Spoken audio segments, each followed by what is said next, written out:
Thanks, guys. Well, that's right. This could be the last weekend to play daily fantasy sports in the state of New York. The horse will rest for the remainder of the day. Tomorrow begins training. Sunday, the big race. One final tune-up here for the Connecticut Whale as they get set to take on the New York Riveters in Sunday's historic season opener. Construction here at Hampton High School will hopefully be finished by early October. Well, driving under the influence of drugs is on the rise in the United States. There was a light practice here at the Red Bulls training facility today after a big win against the New York City Football Club. Almost half of the people polled either support candidates Donald Trump or Ben Carson. Students suited up and printed out resumes for this year's career fair.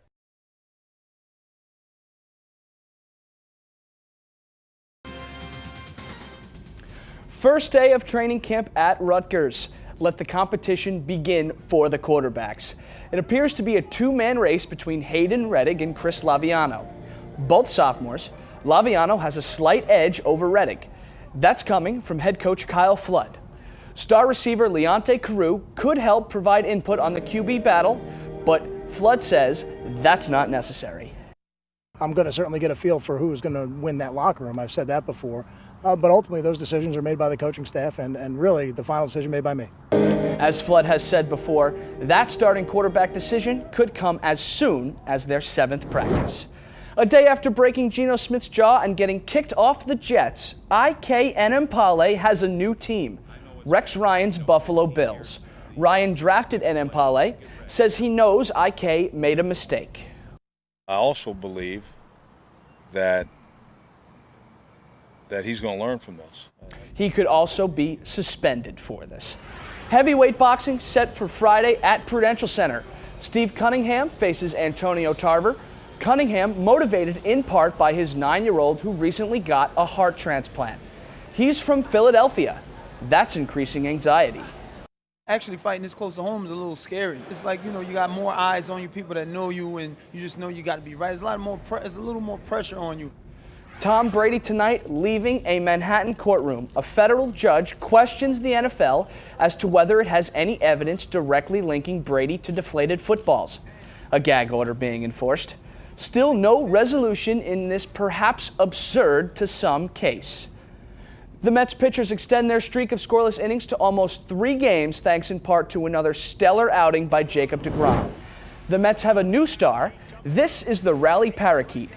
He's inspiring pitchers like Jacob deGrom, striking out 10 tonight versus the Rockies. 7 innings, no runs, improves to 11-6. Also inspiring hitters like Yoenis Cespedes. His first home run with the Mets. The Rally Parakeet steals the show. Mets win 3-0. The Yankees are no longer in first place. They lose their 5th in a row, 2-1 in Cleveland. Meanwhile, the Blue Jays win their 10th straight and take over the lead in the American League East Division. Yankees were in first about a month and a half. Well, during a no-hitter, it can be lonely in that dugout, but things today work out for Seattle's Hisashi Iwakuma. It's the 4th no-hitter in baseball this season. First for an American League pitcher in nearly 3 years. At 34, Iwakuma is the oldest to do it since Randy Johnson in 2004. He was 40 at that time. And that last American League no-hitter was also pitched by a Mariner, Felix Hernandez. That'll do it for sports. I'm Larry Lograno.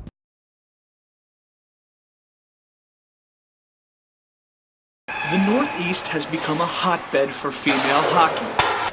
Up until this year, there has been nothing in the United States that's offered players a chance to continue playing the game as a profession. We get these kids really strong and really good, and they would be 21 years old or 22 years old, and they would graduate and move on. So what's great about this is now these kids can really continue to work at their craft, continue to improve, and totally love the game that they've been dedicating their lives to all along. Harry Rosenholtz has coached at the collegiate level for over 10 years. He is now transitioning, along with the rest of the female hockey world, into the first female professional league in the country, the NWHL, or National Women's Hockey League. As the GM of the Connecticut Whale, one of 4 teams competing this year, he has been heavily involved in recruiting. Really, our goal is to establish a very strong competition among the teams that are here to attract other good players in the future. Rosenholtz already notices the difference from the collegiate level. The level of play is phenomenal. It's a step and a half up over female college hockey. While the intensity is high, so are the goals set by the front office. Playing in the NWHL is not a full-time job. Practice is only twice a week. Salaries are low for professional sports. All the players have other jobs. Rosenholtz thinks a great first year can change that. Once we can really demonstrate success, it's going to become their full-time, full-pay job, and that's the goal here. One final tune-up here for the Connecticut Whale as they get set to take on the New York Riveters in Sunday's historic season opener. In Stamford, Connecticut, I'm Larry Lograno. Chelsea Layden is shadowing two different kinds of physicians. She's trying to figure out what she wants to study in medical school. There's your normal MD, and then there's also an ND, which is a naturopathic physician. Chelsea is studying for her MCATs, which she plans to take in March. The test is a big hurdle in her lifelong dream.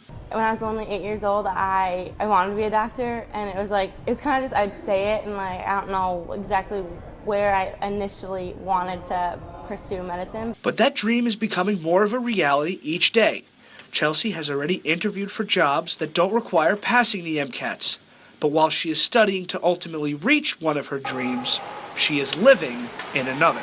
You know, I got to play in this new professional league, which has been amazing. Chelsea has been playing hockey since she was 8 years old.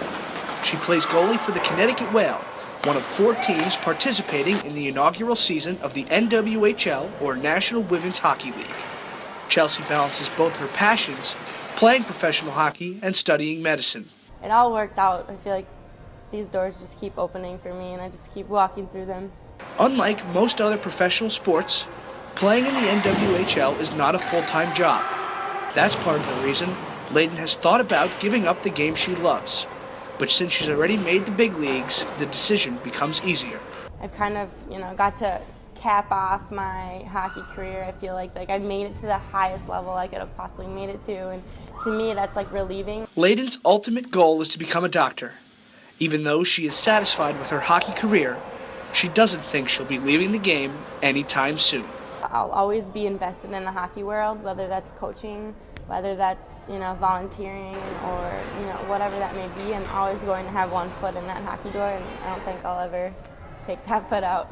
It would just be nice to see how far I can push both my dreams and see where it takes me, I guess. Larry Lograno, QNN.